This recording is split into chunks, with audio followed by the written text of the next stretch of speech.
Shalom, Kol Halal, Yahweh, Bahasham, Yahushai, Bahasham, Rakahakwadash. Double honors unto the apostles, double honors to the elder bishops. Salutations to all my fellow laborers doing this work in truth and sincerity, risking their lives and their freedom to do so now more so than ever. The would-be judges, the 144,000, 12,000 men from each of the 12 tribes of Israel, who are to be the new government of heaven here on earth as it is in heaven.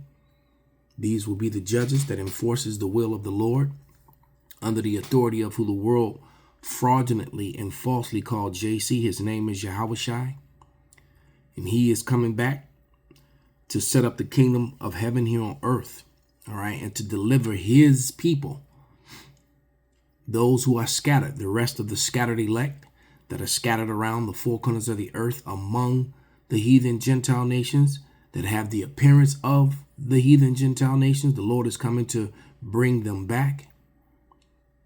And to the few Akwaf, meaning the sisters that are listening and learning, to you, I say Shalom. This is your brother Malcolm from the branch of the Great Millstone here in Chicago, coming at you another lesson in truth. All right. And if I didn't say it, double honors unto the apostles and the elder bishops. All right. And you're going to jump right into this thing. I'm going to play a couple short videos and just get some scriptures to go with it. So we'll start with this one. Republicans hate poor people specifically and want to gut all of their programs. And why are poor, poverty, red states and people in red states who are using these programs okay with them being disbanded? Let me tell you, I grew up in Christian fundamentalism, Christian nationalism. I'm a part of their cult and I got out, but I have all of this insider information. So the reason, first of all, that Republicans hate poor people, and I grew up in this, is because in Christianity and evangelicalism in these circles, you believe that everything you do is up to you. How much money you make is up to you. What kind of house you live in is up to you. Well, and this just goes to show you that Christianism in all its forms, all 35,000 different versions of Christianism, are frauds because it was created by the wicked, taken over by the wicked. All right, and all the different branches of wickedness, and not scriptural. This is Ecclesiastes 9 and 11. And it reads, I returned and saw under the sun that the race is not to the swift, nor the battle to the strong, neither yet bread to the wise, nor yet riches to men of understanding, nor yet favor to men of skill, but time and chance happeneth to them all. So it's the Lord that decides your fate and your condition here on earth. Point blank, period. Whether you get to be rich this time around or you get to be poor this time around, whether you get to be a part of the ruling class people or the people on the bottom.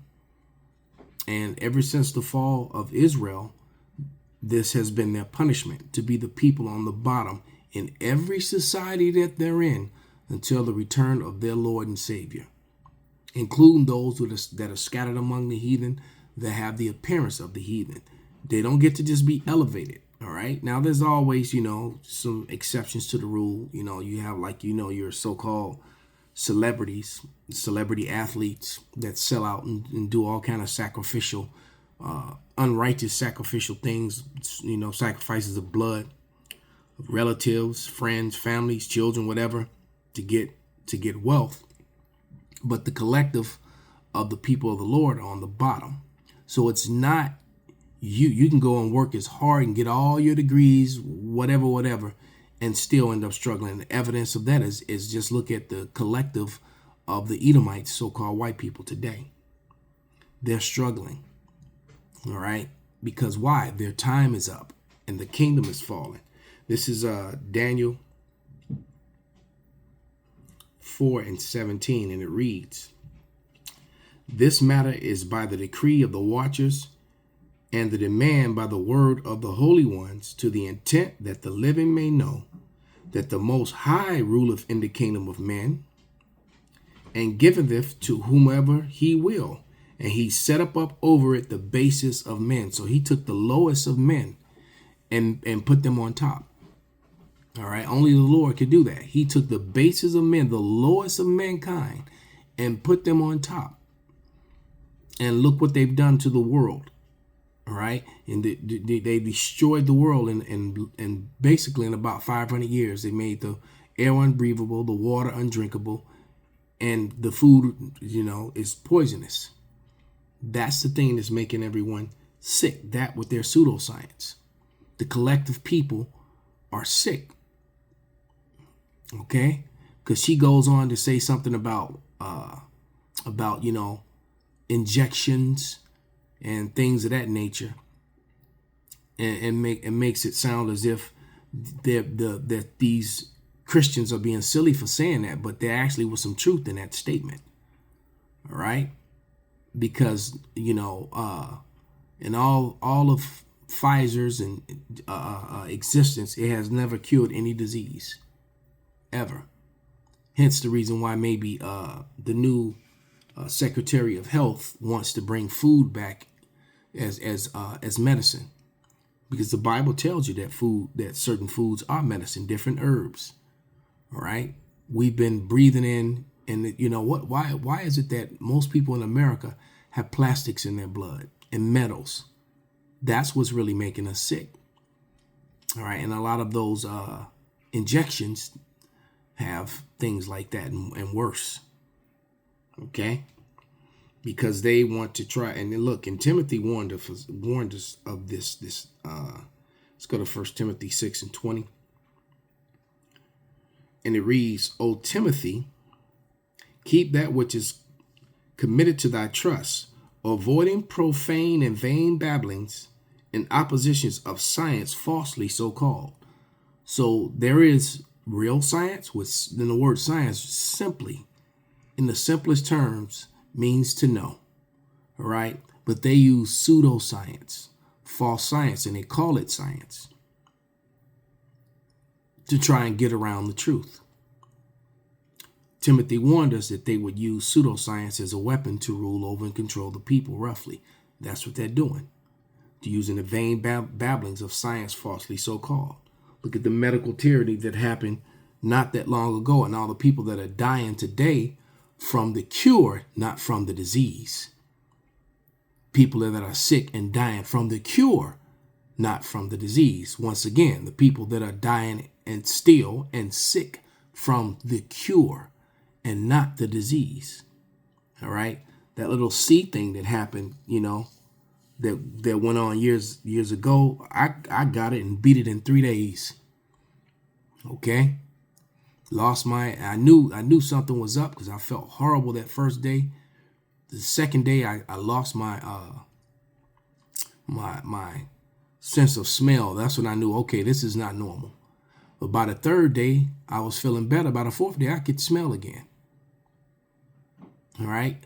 And what was I doing? Taking my herbs.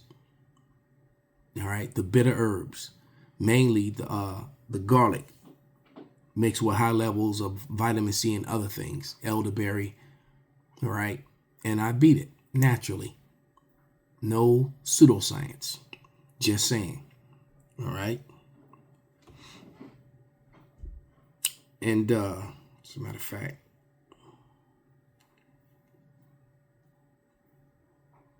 let's go to Job 9:24.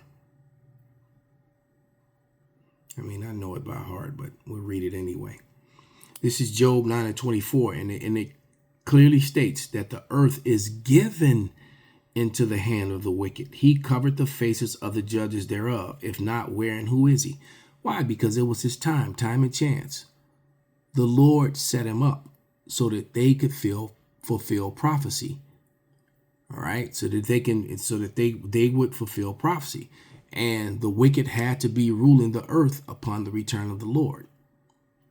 And they forwarded the affliction of the children. And they're also going to usher in the MOTB.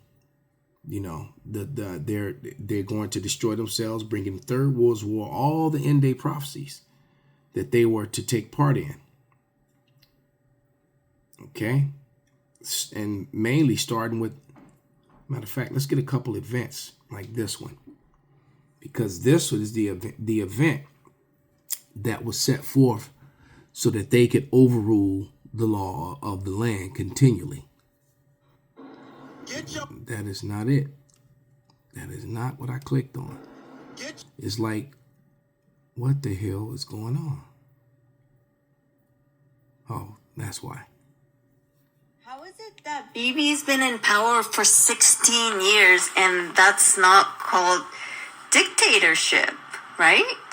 And how is it that AIPAC has more power in the U.S. government than the U.S. government? Exactly. Would you consider the idea of soldiers living in the United States sleeper cells?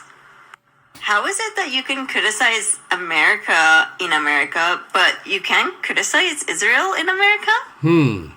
How is it that Bibi's been in power for... that was some serious questioning there that no one seems to want to answer. Well,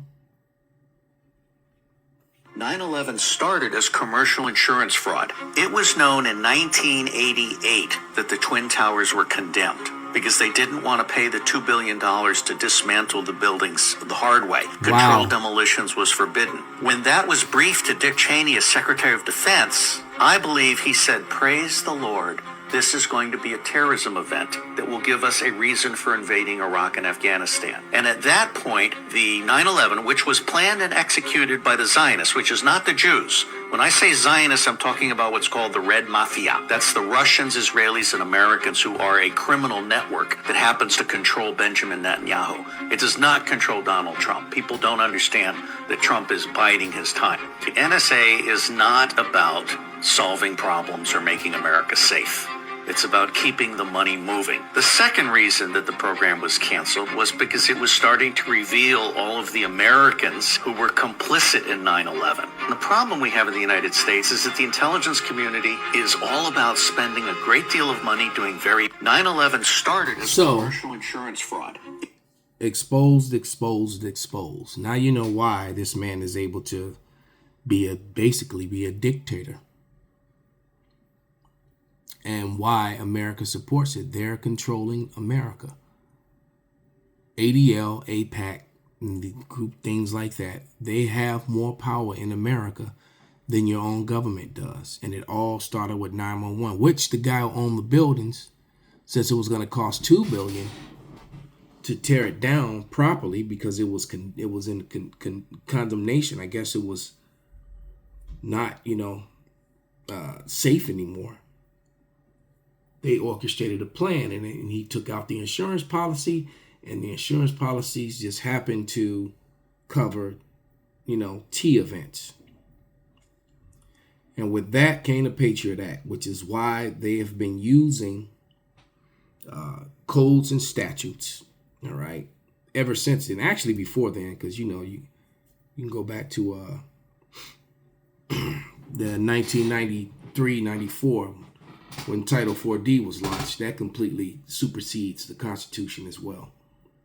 So the truth of the matter is these Edomites have been supplanting the law of the land, using it to their own benefit for a long time.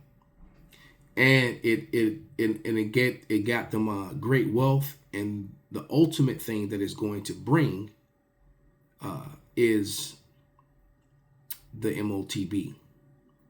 All right, that's going to be the ultimate, because when they could collapse when the system collapses and the orchestrated chaos takes place, their fix to fix this problem is going to be the installation of the MOTB, and we'll let this young lady here speak on it.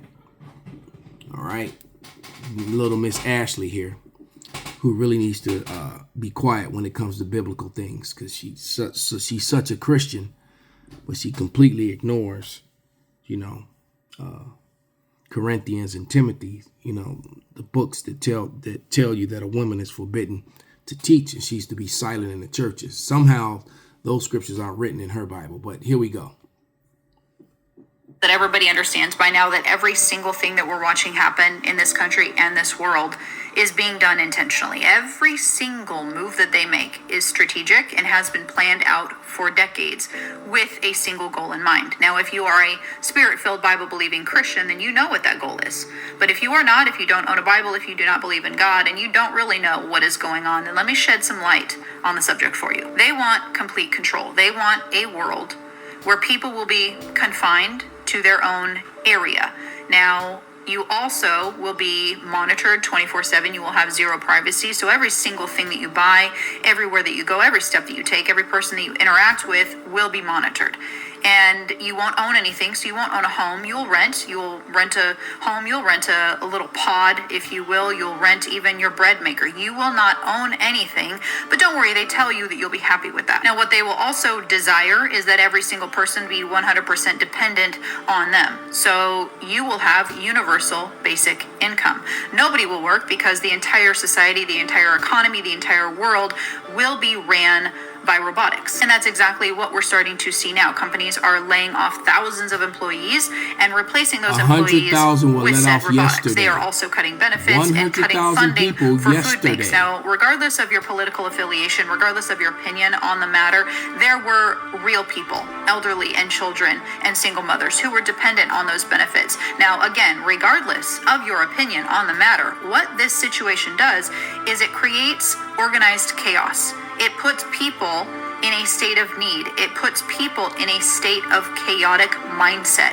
It puts people in a riot mindset. It puts people in looting mindsets. And what that ultimately does is creates a need for a total surveillance system. Creates a need for the military to step in and for this to be implemented. It creates a need for a total surveillance system ran by this company. Everything that we are watching is biblical.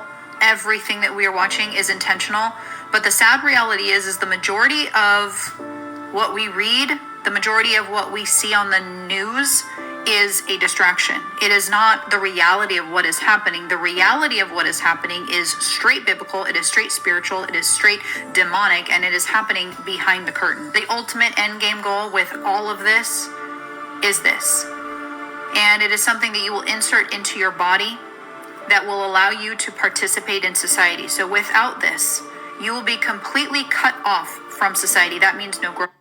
So, I have to commend her on this one, that she was absolutely correct. Everything that little Miss Ashley said was on point. All right.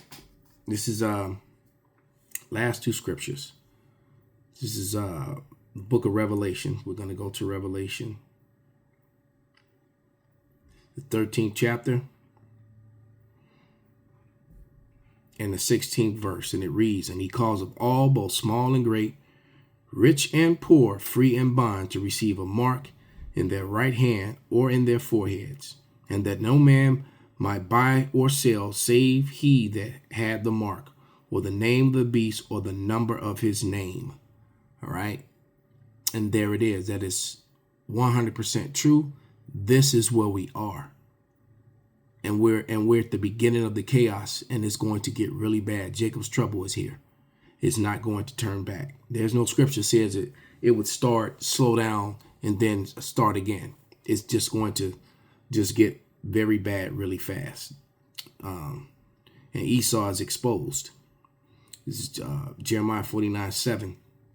"Concerning Edom, thus saith Yahweh of hosts, is wisdom no more in Teman? Is counsel perished from the prudent? Is their wisdom vanished because they're doing things so sloppily?" I just saw an image of Irina Zanuska's second death. All right, somebody reposted an image of it on Instagram, saying, "I got the white girl." That total psyop of that Ukrainian girl who got stabbed in the neck 5 or 6 times, but no blood spurts came out of her neck because she didn't get stabbed. Total psyop, total lie, just to further push the racial hatred and division, which it worked because the simple and the stupid, they fell for it. All right, but But just so you know, Irina Zanuskis, she's a crisis actress, and her first death was plastered all over the internet when she died in Ukraine in action, being a medic for Ukrainian soldiers. He supposedly died over there, at the hand of the Russians, being a medic. So, and then her second death was on the train by the hands of a dread-headed crisis actor. So anyway, Esau Edom is exposed. He's spoiled, man. He's about to get spoiled. Jeremiah 49:10. But I have made Esau bare. I have uncovered his secret places, and he shall not be able to hide himself. His seed is spoiled, and his brethren and his neighbors, and he is not. So, he's really sloppy in these last moments, these last days. All right. The last greatest lie that they were able to pull off was 9/11, and that fell apart within days. All right. And everything after that has just been extra pitiful. Okay, so with that, we're going to give all praises, all honor, and glory unto Yahweh, Bahasham, Yahweh Shai, Bahasham, Rakahak, Badash, Kwam, Yasharala, Abba, Babal.